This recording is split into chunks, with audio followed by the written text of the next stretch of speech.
everybody, welcome back to Lectin Free Solutions. Today I've got a surprise for you. This is a new version of my walnut flour roll that I think you're really going to like. You know, we've got some pretty smart cooks in the Facebook groups, and Kaylin Poltenson and Bella Cucina had some really great ideas to make this into a rye roll. I think you're really going to like it. The ingredients are really very similar to the original recipe. Now, Kaylin decided to use 2 tablespoons less of psyllium powder, which works just fine. And Bella Cucina said, you know, that you should add some chocolate. That would be very good because the pumpernickels all have chocolate. And then my mom said, well, you know, whenever I was making rye bread, I always added orange zest. So we have a whole new lineup, and I think you're really going to enjoy this.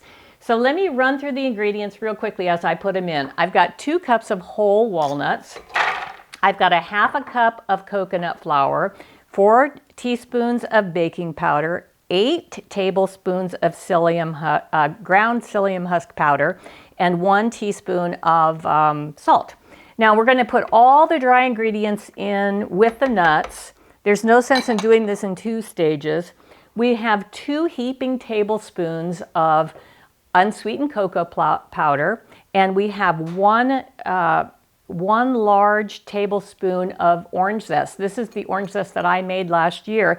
If you don't have the dried zest, just use a zest off from 1 great big orange, and that should be fine. It'll be great. Now, one other dry ingredient I have are the caraway seeds. I've used 2 heaping tablespoons of caraway, but I'm not going to add those to the dry ingredients until I have those all ground together. But one thing I did want to mention to you is that anytime you use these fragrant seeds, you need to toast them to release the oils so that your bread or your rolls will have a really significant rye flavor. Caraway seeds these just are sort of dormant if you don't do this step. So anyway, I've done that. Right now I'm going to quickly grind all of these dry ingredients together. You know, it just takes a sec. Okay, we're there. Nice flour, everything's all mixed together. Now I'm going to add the 2 tablespoons of toasted caraway seeds, and the 4 eggs, pastured eggs is what I use, and 4 teaspoons of apple cider vinegar. Now I'll pulse these quickly together before I add the 2 cups of boiling water. And then we're going to be done. I'm going to add this in slowly so that the machine isn't unhappy.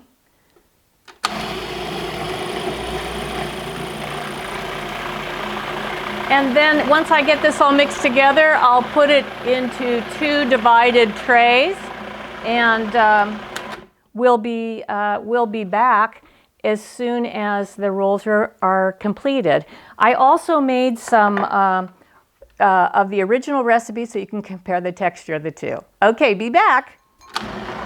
We're back. Everything's all cooked and cooled. As I mentioned, I have both recipes for you to look at. This is the original recipe with the 10 tablespoons of psyllium powder, and this is the rye recipe. So you can see there's a significant difference in the size. The rye rolls are denser and they're smaller. But let me cut them open and show you what the difference is in the texture. As I mentioned, the original one, you have to be, you know, I've had one incident where I had a couple that collapsed because I took them out of the oven too soon. On the original recipe, I always advise you to cook them for 45 minutes, turn off the oven, and then just leave them until the oven completely cools down. Don't open the door, and you won't have any collapses.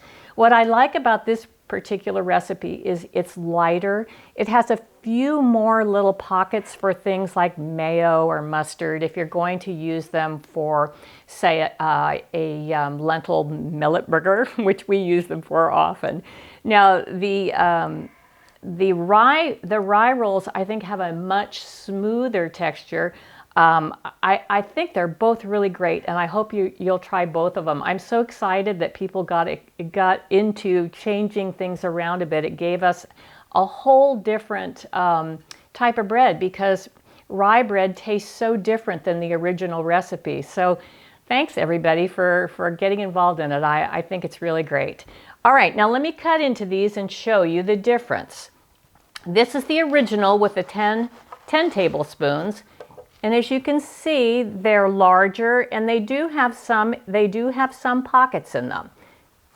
And now we'll go take a look at the rye roll.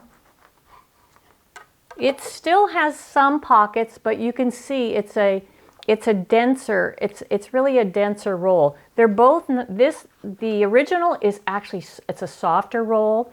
This has a little bit, this is really a firmer roll. So it really depends upon what it is you like.